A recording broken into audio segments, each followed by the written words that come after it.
Sagittarius, this is your weekly tarot card reading and astrology overview for the week ahead for Sagittarius, sun, moon, and rising sign. Guys, be sure to check out your sun, your moon, and your rising sign videos every week because you never know, you could relate to one more than the other, right? There's 12 videos every single week that I make for you guys, and I hope you enjoy every single one of them or take your pick for the ones that resonate. But be sure to subscribe to the channel and ring that notification bell so that you know when I upload your favorite content. There's always an extended reading, Sagittarius, that I hope that you will join me for. Yeah, I will leave the link to that everywhere in the description box right below. I'll pin it to the top of the comment section, or you could just hit right on the link at the end of this video and it'll take you right there. Remember that this is your message, and however this resonates, it's the right way to resonate. I would suggest that if this doesn't resonate at all, you try out your moon sign or your rising sign video. And if you really love my content, I have a second YouTube channel called Astrology Motivation, where I go live Monday through Friday for a daily tarot card reading and astrology overview. You can actually talk to me Monday through Friday. So hope to see you there as well. This is interesting. Yeah, the astrology, we have the cards ready to go. And we will get to those. The astrology is really interesting because Jupiter is largely unaspected, at least to primary planets right now. So this week, it's kind of a wild card as to how the energies will play out. But I will tell you that there are a few run-ins with the moon that are particularly important this week for specific Sagittarians. So let's take a look. Tuesday through Friday, the moon is it's interacting with the moon a lot. So it's either in opposition with the moon, quincunx to the moon this week, which means that there's irritation there. There's emotional irritation. There's emotional frustration when the moon is in Virgo. It's going to frustrate you guys. It is going to agitate. There's going to be some issues at work. There's going to be some issues with your processes or just getting things done that are really going to irritate you or frustrate you, could cause some tension with a relationship.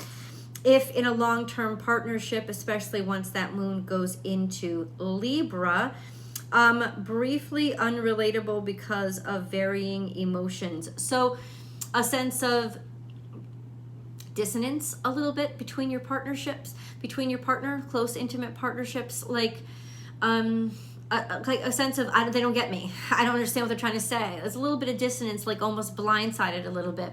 This won't last long. Just let it pass. It's toward the weekend, end of the week. End of this full week.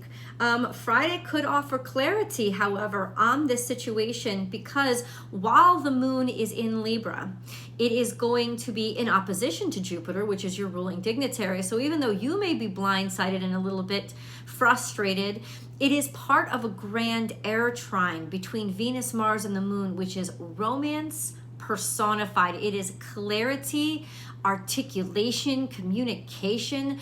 It's beautiful, and it's of course going to impact you because you're on this earth.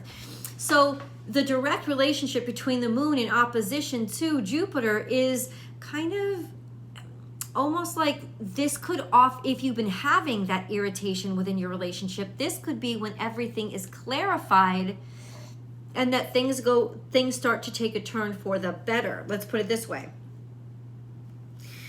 Since the moon is also square Mercury retrograde at this time, it has something to do with what has already been said. So that could be a secret to what has been irritating your partner, even if you let it go. They may have held on to it, or memories of what has been said. Now, this opposition to the moon for you guys could also be irritation with a mother figure, parental figure. That's just something that you have to address, and the issues are coming up so that you can address them. Like I said, it's not going to last long. And Jupiter is largely unaspected, except for the moon. So whatever these waves of emotion are, they will pass. The interesting thing happens next week, and I think I should probably make it part of next week's reading. And that will primarily impact, let me see, This is Tuesday of next week. That'll primarily impact one set of Sagittarians, which is the first group, the group of, like, say between late November, early December. If your birthdays lie between those, then something interesting happens beginning of next week. You may be feeling very optimistic and very good by the beginning of next week, and we'll get into why in next week's video. But we have some cards on the table. Just the beginning. Let's start out with what came up in the past, which is interesting because of your relationship to the moon this week.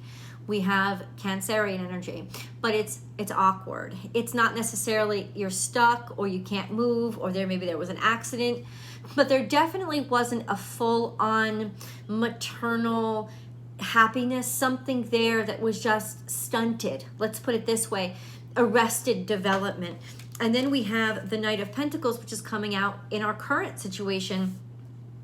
So let me show you the table. You know, we have the current situation where things are, you're trying to work them out. You're trying to set them up for the future. Maybe there are plans being made for the future, but at least I can say there's consistency, but it's like work is slow. There's something here that's very lethargic going on right now, but I gotta tell you, in the future, there's a huge change. There's something that just falls out and makes you change, a dynamic change.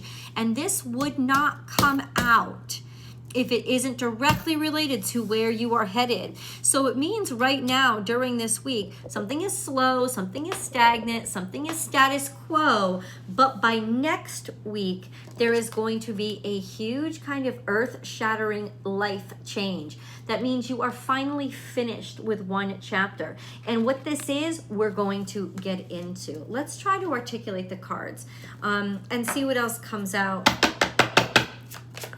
Let's see what comes out for this Knight of Pentacles first, and then we will get to the Tower. We have the Six of Cups. So yeah, there's something here that has been held onto since childhood. It's coming directly from the home. Maybe a sense of joy or an idea in your mind of what you thought was wonderful and what you thought made you happy, what you thought was amazing and gave you great joy, but it's also kind of made you stuck. You know, there hasn't been much motion forward. In fact, you might be in employment for somebody else and not even have been going after this, what really was a joy. And it may have really goaded you and made you feel like you still think about it in some ways, and if there's anything to do with bad parenting or being stuck, or mom and dad wouldn't drive you places, or they refuse to support you in your efforts or your goals, it doesn't mean you have a bad relationship with your parent. It means that it's still sticking and still sticking. And we talked about that with the Mercury retrograde and the connection between the moon and Jupiter. It's still sticking.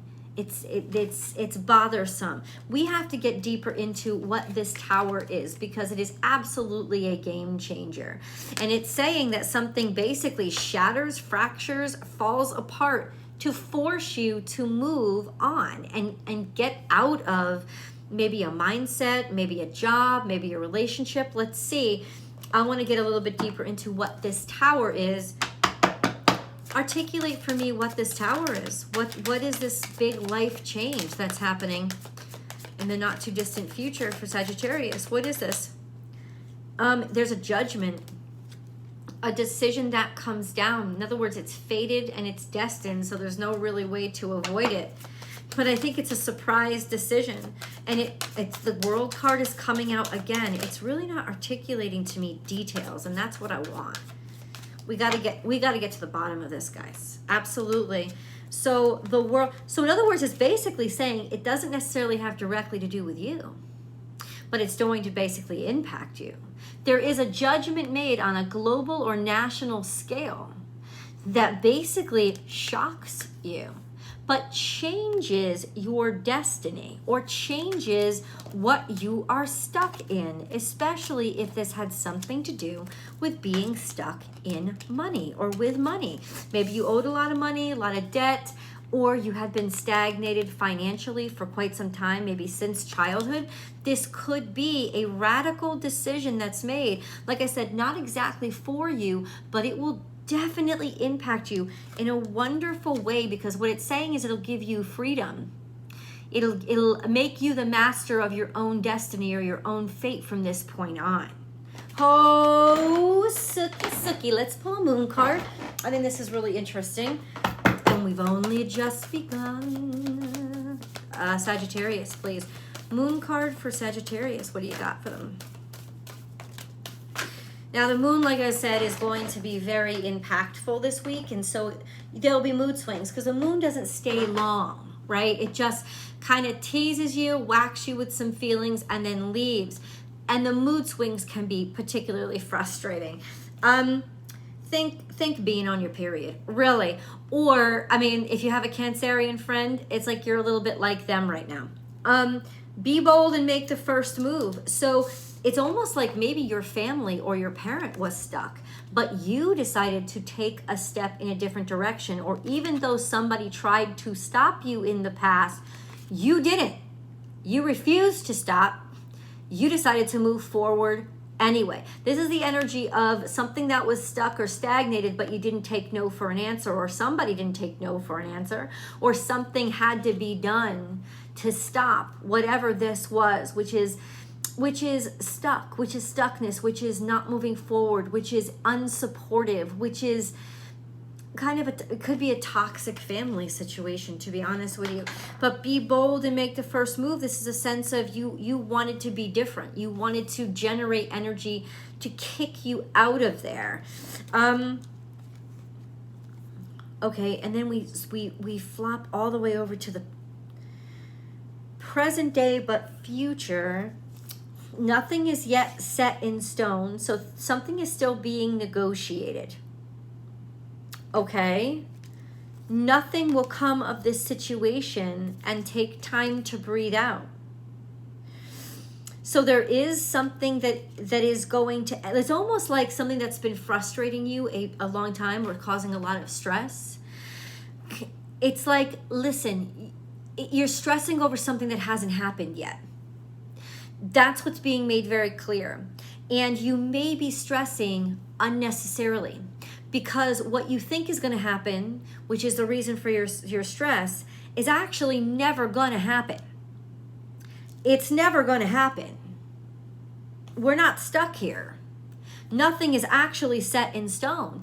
It's like the universe wants to remind you, don't get stuck in your emotions and let your emotions control you, because you're getting scared of, frustrated by, or stressed out by something that hasn't even happened. And I know you think, you know what, I'm going to have to make big changes to my life. I know this is coming. I know this is coming. You don't know this is coming.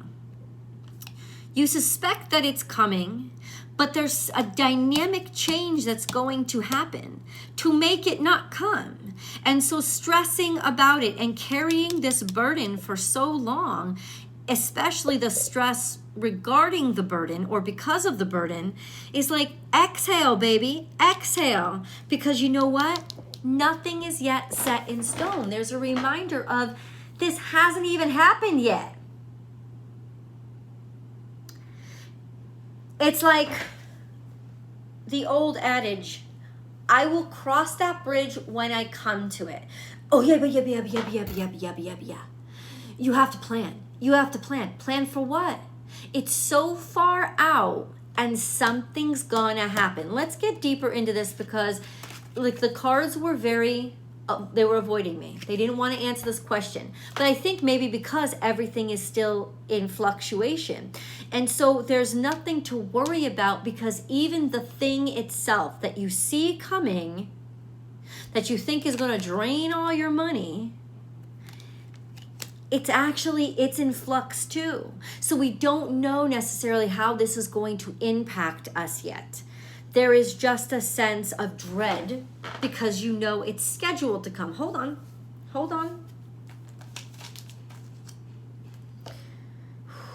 Articulate, please.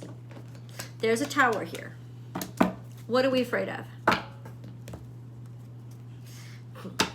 What are we afraid of? Or what do we think we know is coming? Something very competitive, lots of contention, or a lot of red tape to deal with. Maybe it's something that's been highly publicized. Or contention could be literal with a Leo. Could be just challenges and issues with a Leo. Could be. Or there's something that's contentious, that's very high profile. But we have another card here too. This is Six of Pentacles. So opportunities. Competitive opportunities of being able to shine. Maybe even in some ways getting a raise. Because this may not be so far out into the future. And you feel like, wow. You know, like, see, this is the thing. Oh, I understand. I get you. This may be what's stressing you out. This sense of it isn't set in stone and they haven't made a decision yet. But let me tell you something, boo. This is definitely erring on the side of you. What I say. And this is a game changer that is actually going to help out a great deal. Five of Wands and the Sun is here saying that, yeah, there is contention somehow. There is a lot of people to be considered. But ultimately, there are going to be offers made and distributed.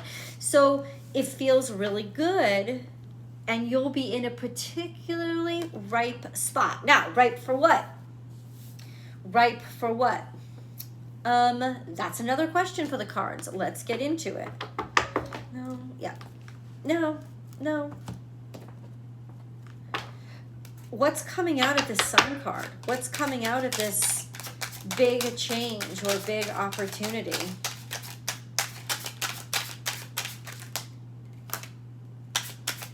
Rest and relaxation.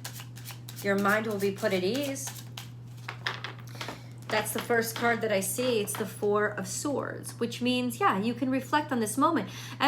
Any time the Four of Swords comes out in the future for me, it's almost like you're living in a moment that you're going to be able to look back on, and it'll give you peace.